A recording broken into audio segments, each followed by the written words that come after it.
What up guys, it's your boy Mag from the Last Counterforce. So this video review is going to be on the Century Arms C39V2 AK47 or AKM. Rather than having you stick around to the very end of the video for my opinion, I'll just tell you up front that I really do like this rifle and recommend it. Stick around for the full review if you want to find out why. Make sure you subscribe, hit the like button, and sign up for notifications to help get this video promoted to other people and expand the force. So first up, I'm not former military, LEO, or anything like that. I'm coming at this from a prepper mindset. I'm getting tons of questions from people on preps. What's the best? What should I do? What should I buy? I'm sure you're getting the same questions as I am. So first up, let me give you the quick justification for getting an AK-47 that I typically have given to people. I've gotten about 2 or 3 people just this past week to finally get off the fence and go ahead and buy an AK. So this is the elevator pitch. It is not the doctoral thesis, but it typically resonates with people that I do give it to. Reason number 1, there are over 100 million rifles of the broader Kalashnikov family on the planet. If I remember correctly, something like 75 million of those are AK-47 variants. Long story short, that means that parts and ammo will be much easier to find, even in hard times, than that of something that might be cooler, newer, or better, but also relatively rare. Reason number 2, in normal times and even now, ammo is cheaper than say 5.56. This means it is more affordable to keep up your training and stay sharp. Reason number 3, the AK is a 30 caliber round versus a 22 caliber round in a 5.56. I'll let you connect the dots on that one. Reason number 4, reason number 1, there's a really good chance in a shit hit the fan situation you are going to stumble across an AK. You need to know how to pick it up and run it. I went to a training once where the instructors placed weapons at different stations with staged malfunctions. And some of them were oddball weapons, and some of them I just hadn't seen before and I hadn't bothered to get out of my little AR bubble. So as I ran from station to station trying to clear malfunctions and get off a shot, I quickly realized the value of familiarizing yourself with as many weapon platforms as possible. So to me, it makes sense to familiarize yourself with the most common weapons around. For semi-automatic rifles in the United States, that's obviously going to mean the AR and the AK. This is not the AR versus AK discussion. We'll save that one for another day. Suffice it to say they both have their pros and cons, and I think you should know how to run them both and have them both in your safe. And speaking of, let's talk about the AKs in my safe.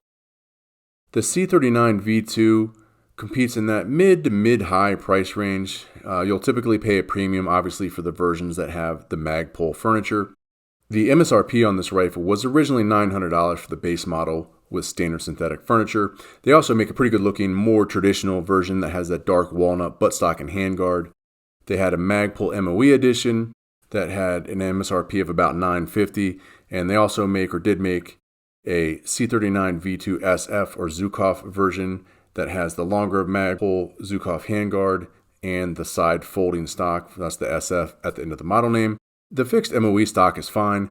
It actually has a nice little storage compartment for a cleaning kit or snacks or whatever. I really just wanted the side folder. 1, it's cool. 2, it makes it easier to stuff in a bag or maneuver in a vehicle. And 3, you can shoot it while it's folded. Some of the key features on this rifle, well, first up, it's 100% USA made. 2, it's a milled receiver like I mentioned earlier. It's got a 16.5-inch barrel with a 1 in 10 twist. It's just over 8 pounds. My MOE version has a side scope rail mount, which I believe is standard on almost all of them. It has a larger T-shaped magazine catch, which makes it easier to work with gloves. And the Rack 1 or RAK 1 enhanced trigger from Century is a factory trigger. It's single stage. It breaks really crisp. I've seen it rated at like 3 to 4 pounds. I'll just say it's the best stock AK trigger I've ever tried. All right, let's jump into the subjective criteria. So first up, I'm by no means an AK expert. I've been running ARs a lot longer than I have AKs, but I have shot quite a few AKs at trainings and ranges and a bunch of other stuff. Anywhere I saw when I tried to get my hands on one, check out different brands, all that good stuff. So to me, the C39V2 feels really well built and solid, which is a notable contrast from a lot of AKs that I handled. A lot of them just felt like junk, quite honestly. And especially when you come from like a nice AR or a nice precision rifle or something like that, and then pick up an AK, it can be kind of a shock to the system. So I think the milled receiver is a large part of what makes it just feel better in your hands. I'm pretty glad I went with this one. The manufacturing quality is really good. They paid attention to details. A quick example of that is just a slight relief cut to prevent the safety from getting stuck on the receiver's edge, like tends to happen with some stamped receivers. Is this the best AK on the planet? No, not at all, but I'm pretty happy with it. I think the value is there for your money at this price point. So the Magpul version is the one that I like the best, especially if you're coming from an AR world. I would definitely recommend the Magpul version. The standard synthetic version is okay, but there's a pretty big difference in feel between it and the Magpul version. If you can't find the Magpul version, obviously swapping the furniture is really easy. I would recommend just get the standard base model and then upgrade the furniture later once you get your hands on it. The one thing I will note there, though, is that the side folding stock from Magpul has been fairly difficult to find here lately. I don't know if it's just out of stock, sign of the times, or whatever. But if you do want that side folding stock, you might want to hop on that. All right, so how does it perform, really? That's the most important thing. So first, it's really fun to shoot. Well, I mean, what's not fun to shoot? But for an AK, the rifle is accurate at 50 and 100. Very accurate at 25, as you can see here. I haven't had any problem cycling. It's eaten whatever I've given it. It's an AK. I've been running Tool, Wolf, Red Army, all the standard stuff through it. No problems. I've given it metal and polymer mags. It doesn't seem to care. I like Magpuls. It likes Magpuls. So we'll stick with those. All right. So my pros and cons on this one. First up, it is 100% American made, which is a bonus.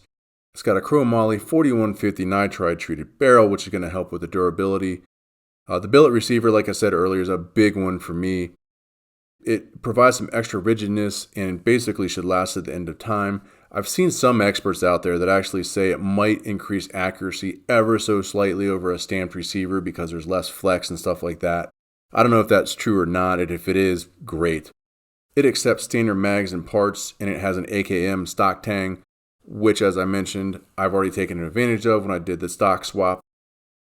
It accepts Polish milled receiver bolts, and lastly, it has that really nice stock trigger right out of the box, which I think is serviceable, and I don't think you need to go spend more money replacing that later on. So that's kind of a nice to have as well. So the cons. That basic synthetic furniture, that version, not a fan of that.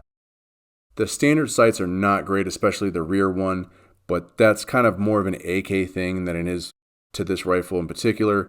And if you throw a dot on there, it's less of a problem. This one has no cleaning rod or bayonet lug. Not a big deal for me, but some people, the purists especially, they really want that. And lastly, my synthetic model did not come with a side scope rail mount. I don't know if it was an early version or what, but that definitely is a letdown. So in closing, if you're looking for a really well-made AK, especially one with a milled receiver made in the USA, I highly recommend this rifle. I think it's a tremendous value and it's a great AK overall. I really have nothing significant to fault this rifle with. That synthetic furniture sucks, but you can go out and buy Magpul or SLR or whatever other stuff you want to put on it.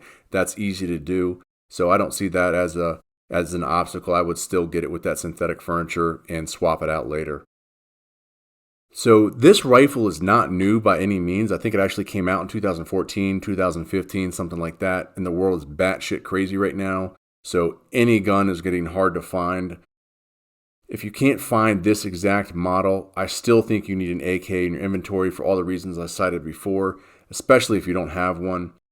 So other versions of the AK that I have experience with and I would consider are the Century Visca, the Arsenal, pretty much anything from Arsenal, but specifically the SLR 107, the Zastava ZPAP M70. I don't like the Wassers or the Vossers. Everyone I've ever met has been a problem child, has got feeding problems, just junky. Alright everybody, thanks for watching. Be sure to hit that like button, subscribe, and sign up for notifications to get the latest tactical gear reviews to your inbox, and head on over to www.lastcounterforce.com to join up and get the hottest badass gear and comfy apparel.